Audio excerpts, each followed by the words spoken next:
What's good, YouTube world? It's Coffee on the vid. And listen, every now and then, when it comes to the internet, we see some wild ish. We've become accustomed to seeing the zaniest, craziest, most ridiculous ish you could ever see. But every now and then, you come across something that you're just like, wow, is this a first? And peep it, I'm talking about this guy, Lil Piru, right? I'm sure a lot of people are very familiar with him if they weren't already. 1090 Jake, end of sentence YouTuber, prison YouTuber, exposed the ish out of this guy, among other people. Like, I don't believe 1090 Jake was the first one, but he just really hit this guy hard. And on the real, like, this dude is an individual, like I'm saying, where you're just like, whoa, have we ever seen this before? Like, his fake identity crisis, personality or persona, whatever you want to call it, it's almost original how fake the guy is, if you feel what I'm saying. Like, he's almost one of a kind on this level of fraudulent activity. And listen, y'all, I always put it out there. J Coffee Talk always puts it out there. Disclaimer: I'm just a regular Joe. I'm not no gangbanger. I'm not no, dude that's been to prison a bunch of times. You know what I'm saying? I'm just a guy that blogs on the content that I enjoy watching. So I'm not out here like trying to expose people and clown them like they're not tough or anything like that of that nature. I'm just saying, this is wild. Have we ever seen anything like this before?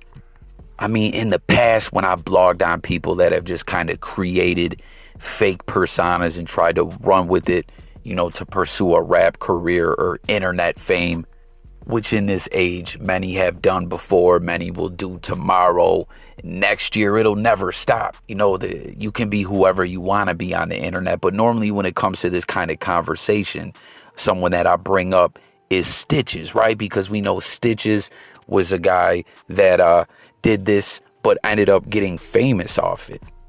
You know what I mean? Like, Stitches was a dude that kind of came from a okay upbringing, not the best, not the worst, but got online and just created this persona as a face tattooed, toughest individual you ever seen in your life, who's out here hustling, F a job, and all that.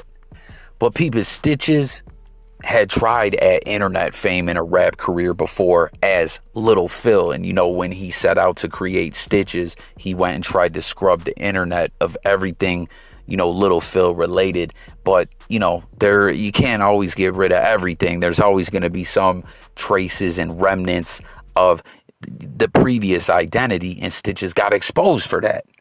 But like I said, when it comes to Stitches, you know what I mean? It worked for him. This dude went viral. He used the World Star platform as well, just like Lil Piru has done. World Star is like, a fake gangster or, a wannabe rapper's best friend. You feel me? Because if you got that bag to blow, they will promote the fuck out of you.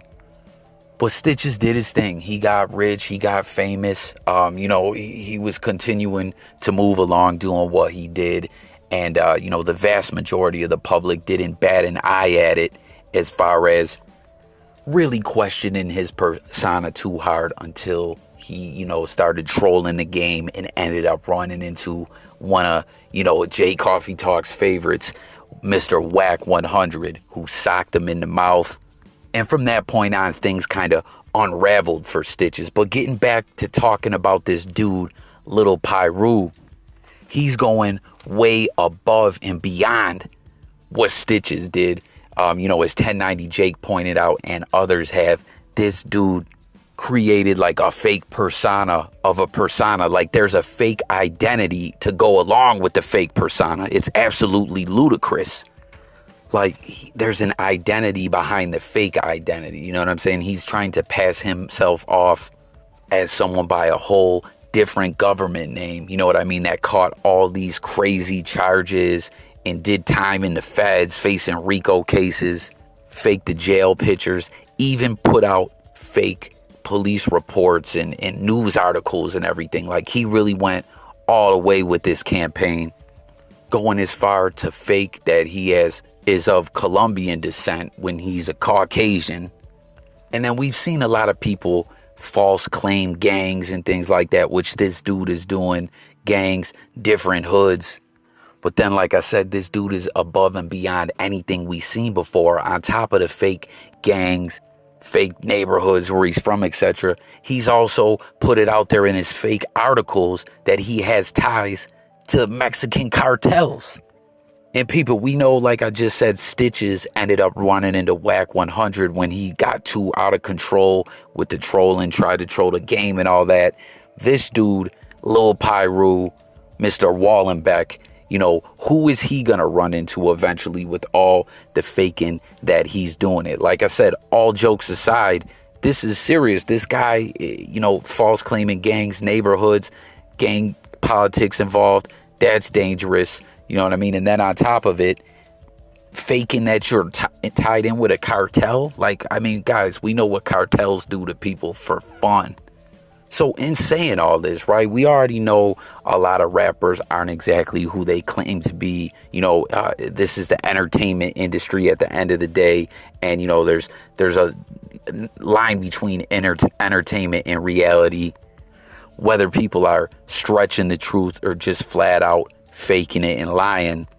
I ask you guys this, and this is a genuine question. I'm not trying to be funny. Tap in and comment and on everything else that I touch on in this video. Is this dude like playing a part? Like, is this entertainment to the point where he's playing a part? Like, we know he really is not this guy and he's faking it, but I'm saying, is he playing a part where he's just gonna try someday, if he ever does blow up, to admit that he was just indeed acting? I mean, regardless of exactly what this guy is doing, it's extremely dangerous, as I just pointed out. But I really just wonder almost if this guy is like pushing the envelope, trolling on a whole new level, where it's just like he's acting and everything at the same time, or something like that, because he's been called out, he's been exposed to the point where, like 1090 Jake pointed out, you know, people know who his family is. They've seen when his family member visited him and their posts, like you could see each other in each other's posts and whatnot. And, you know, he's been busted, you know what I'm saying? But he continues to just push on with this. Like, I don't even believe he's addressed this at all by any means. He's just carrying on with Lil Piru business as usual. You know what I mean? Like, it's absolutely ludicrous. But getting back to what I was saying about how Stitches did this, and I mean, it wasn't anywhere like, this is Stitches on steroids times a million. You know what I mean? But at least Stitches came up off this. And, you know, after the fame, he got a little more personal with the fans and kind of let them know more about himself and kind of switched it up. But with this Lil Piru dude, if you look at him, he's not even doing numbers. He's not even seeing results from this at all in any way. So it's like he's out there putting himself in harm's way, you know, in serious danger. And I'm just kind of curious to see how long he'll push on with continuing to do this, or like what will come first. Will he quit? Will Lil Piru disappear from the internet? Or will someone end up bumping into this guy or something of that nature where he has to address it? You know what I mean?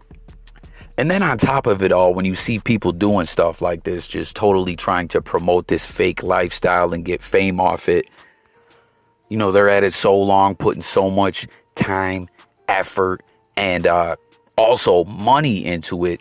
I always wonder, like, how long can someone continue with this, to continue to finance this without seeing any like results or money coming back? You know what I mean?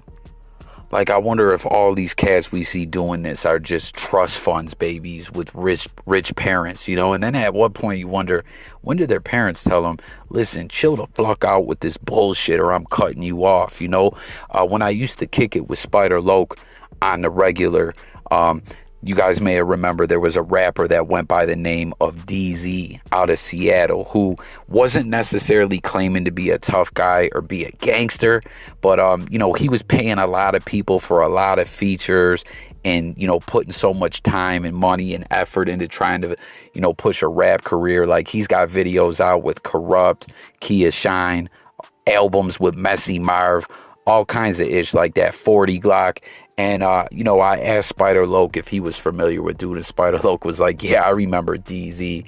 Man, he spent some good money. And SPI confirmed that, like, DZ was doing exactly what a lot of, people like me or you or whoever, like exactly what we think a lot about a lot of these individuals doing this ish. SPI confirmed that's exactly what DZ was doing, getting a bunch of money from his wealthy parents and just blowing it on features, jewelry, whatever, everything to try to play the part and be a rapper. Studio time. DZ had mixtapes hosted by Corrupt, so Spider Loke flat out told me, like, yeah, he would be around Corrupt, 40 Glock. Everyone was eating off this dude. So it was kind of like friendly extortion in a way. And we've also seen that with other dudes who were out here claiming gangs sometimes, if they're financing a gang, even like just throwing it out there, Chris Brown, he was already rich and famous. But more or less, the dudes in the hood that were letting them come around and letting them claim the neighborhood. Same thing with Soulja Boy. It was obvious they were putting money in these dudes' pockets and putting them in positions with features and shit like that, for the publicity, for them to try to push their careers. And in the end, we saw those relationships diminish and, dissolve. Like, I don't think we see Chris Brown with Compton Menace or Waxstar, none of them dudes no more. And same thing with Soulja Boy. Like, I don't think we see either of them in Compton no more. That ish dried up, So, I don't know, guys. Tap in, comment as always. If you're new over here to the channel, J Coffee Talk, like I said earlier in the video, I'm just a dude. You know what I mean? I blog on the topics that I'm into, the content that I'm into, sports, music, current events, movies, all different kinds of ish, and this just really caught my attention. Like, this guy pushed this to a whole nother level like we've never seen before. What do y'all think? How long will it go on? Do you believe, like I do, that this dude is in serious danger?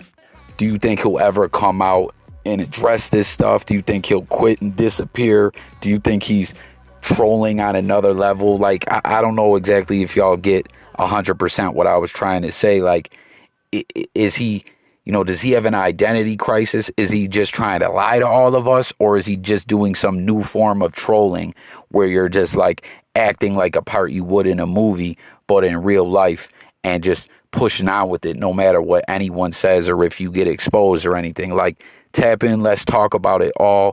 Thanks for watching, guys. New viewers, make sure to sub to the channel, hit that notification bell. It's J Coffee Talk. I'll catch you guys on the next one. I'm out of here, y'all. Peace.